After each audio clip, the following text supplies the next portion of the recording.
So I thought, seeing as we're talking about first-time buyers, getting on the property ladder, investing in property, we'll have a little game of Monopoly. But that's right, not just any old Monopoly, it's a Penrith and Eden Valley Monopoly. Excellent, I love it. Yes, let's give it a go. Okay, so that's 6. Lazenby. That's me. Oh. And that's 2 houses, so that means 300, please. Wow, okay. I think you're going to pretty much wipe me out. Can I barter with you and give you slightly less? Oh, you can understand, can't you, why people really want to buy a property rather than rent, because this is essentially going to take, you know, I've got a very small amount of money left. There's not a lot there. And yeah, I've got a roof over my head, but really I've essentially not got a huge amount to show for it. I feel guilty now. No, but no, you're right. It is quite a challenge for people who are renting, and they've maybe sort of got stuck in. You hear about people get kind of stuck in a trap where they've got a good income and they've got the money to pay the rent, and they've done that for a long time. But it makes saving and building up a good deposit to buy a house quite difficult. So it is a problem, and it's a thing that I think a lot of first-time buyers really struggle with. There you go. Move this on, see how we go.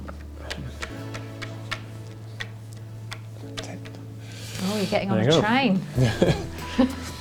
So if I was a first-time buyer and I want to come to the Penrith Building Society, are there any sort of things that they would do to sort of help me get on the property ladder? Because as we've said, I'm still smarting a little bit because I'm paying a huge amount of rent there. How can I actually get myself out of being a tenant and become a homeowner? I think the good news for first-time buyers is that Penrith and indeed lots of lenders do see first-time buyers as quite an attractive sort of segment to lend to, particularly where there is a track record of they've been renting for a long period of time. Young professionals who have quite a good income. So it's not to say that all's lost, and hopefully we can help you get out of this sort of situation if owning a home is what you're after. Some of the ways in which we can hopefully help is we do 90% mortgages, which basically means that you need a 10% deposit. Obviously that can still be quite a large amount of money, particularly when you consider that as well as the deposit you'll have legal fees, you'll be paying for removal services, valuation, things like that. So it's not just the deposit, there's a whole load of other costs. Stamp duty is a big one as well. So 10% deposit, which hopefully helps a little on that front. And we also accept gifted deposits. Okay. So what that means is if you have an immediate family member, mum or dad perhaps, who are fortunate enough to be able to gift you some money, then we can accept that as part of your deposit. So hopefully, a little bit that you've got saved up plus a little bit that they've... So bank of mum and dad can help? Absolutely, yeah. Oh, that's Fingers good to crossed know. anyway. That's good to know. Yeah, so that certainly helps on the deposit side of things. We have quite a good approach to income. People who've been employed maybe for short periods of time, things like that. So as a smaller lender, we've got the luxury of being able to manually underwrite all of our cases, which basically just means that rather than everything getting put through a computer and the computer saying sort of thumbs up or thumbs down, your mortgage application will be put in front of an individual who will look at all the different factors, and they'll be able to make a decision based on the whole picture rather than just little elements. Okay. So say for example, if you've only been in your job for a short period of time, you've just got a new position but you've got history of working in that same sector. A lot of lenders might not like the fact that you're on probation, for example. If there's a good history of you working in that industry, then the chances are we might not be too worried about the probationary period. Things like that help a little, and it just gives people a little bit more choice as far as the mortgage goes. So let's see where I end up. 9.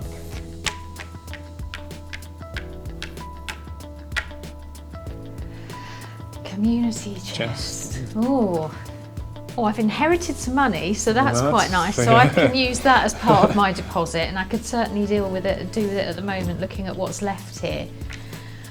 Just touching on the fact that we spoke around, it can be tricky for people to get on the property ladder when they are renting. What I have seen are that a number of lenders have quite a regimented approach to affordability. It either fits or it doesn't, and you've mentioned the thumbs up and thumbs down. So in this scenario, I'm paying my rent, I'm paying my bills, I'm demonstrating that I'm managing my financial affairs really, really quite well. Will Penrith take any of that into consideration when looking at my application, or is it just you earn X amount so you can borrow Y. Yeah. No, not necessarily that. We will take into consideration where you've been paying rent, for a long period of time.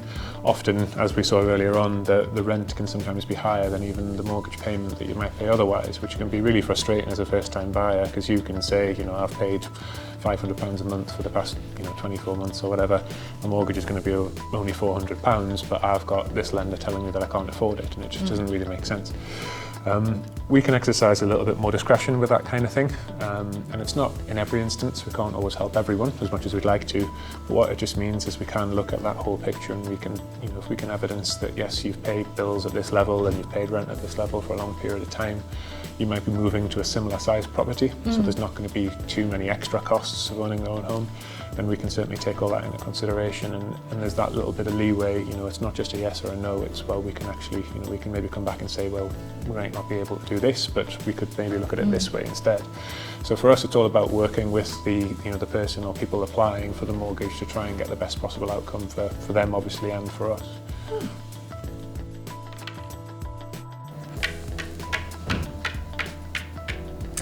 I've landed on another one of yours.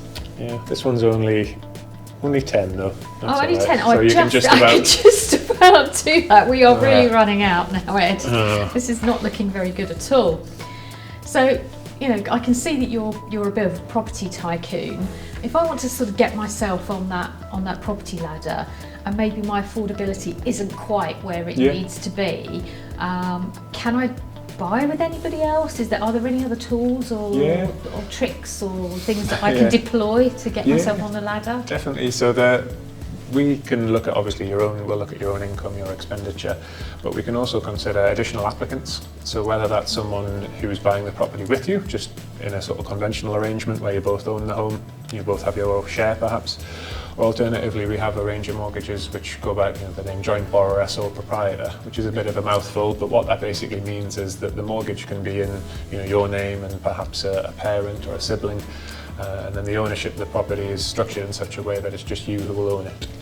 Right, so they get the debt, but I get the asset. Sort of, yeah. I like that. And obviously, they need to be aware of what they're getting into and the implications of what they're agreeing to, because as you quite rightly say, they are liable for the entire mortgage, but they don't they don't have the sort of asset that goes with it. But what that means in practice really is if you have a parent perhaps who no longer has their own mortgage, or they might have very minimal debt, we can potentially use the income that they've got to help boost your borrowing power effectively. So you might be after a property, and the mortgage you need, you might just be a little bit short. We could potentially use some of their income, whether they're employed or self-employed, or maybe even retired, might be getting pensions, things like that. And that can all hopefully help boost your chances of getting the mortgage that you want for your new home. That sounds good. That sounds great. Options. 11. Wrong Meg. Oh, well, you could literally complete the full set there, couldn't I think so. You could top up your property portfolio. I feel bad. The other thing to bear in mind as well, if you are looking to get on the property ladder, and again, your income might be a little bit short of where you want it or where it needs to be to get the mortgage that you're after, is we do offer guarantor mortgages. Okay. And how that works is if you have a parent perhaps, or immediate family member who's willing to act as a guarantor, what that means is they assume liability for the debt in the event of you being unable to pay it. With that, we would want to see that you are perhaps in a career where you have some decent prospects and your income is going to go up. So, for example, you might be like a newly qualified, GP or a lawyer or something like that in a sort of young professional capacity. And we can clearly see that, well, actually, at the moment, you might not be able to, you may be just about there or thereabouts. Yeah. But we know that really, as long as everything goes well, that in the next few years, you should have no problem in taking on the whole mortgage yourself. And then can I take Exactly, yeah. So Mum and Dad off? Yeah, they'll come off the mortgage, and then it'll just be you in a sort of traditional mortgage. So again, I appreciate that this isn't an option for everyone, and you'll be in a fortunate position if you've got someone that can help you like that. But it is something to consider that it's not just you alone. There might be other people who can help out, and we're happy to look at that too. So looking at that property to complete your full set there, if that were my piece, my wheelbarrow on there, could I say I didn't want to actually live in it? could I buy a buy-to-let? Because I mean, this is all very appealing what you've got here. I mean, that's certainly something I would aspire to have as a young person eventually. But if I wanted to sort of get my feet on the property ladder, maybe with a buy-to-let to begin with, could I? Yeah, definitely. We'll lend to first-time buyers, first-time landlords. So what that means basically is you might be someone who's never owned a home, and obviously therefore you've never let a property out, you've never been a landlord. As long as you have a minimum earned income requirement, which is 20,000 at the moment, then we can potentially look at doing a buy-to-let mortgage for you. So that would give you the asset, you'd own the property, and then obviously you would generate the income from the tenants that you've installed.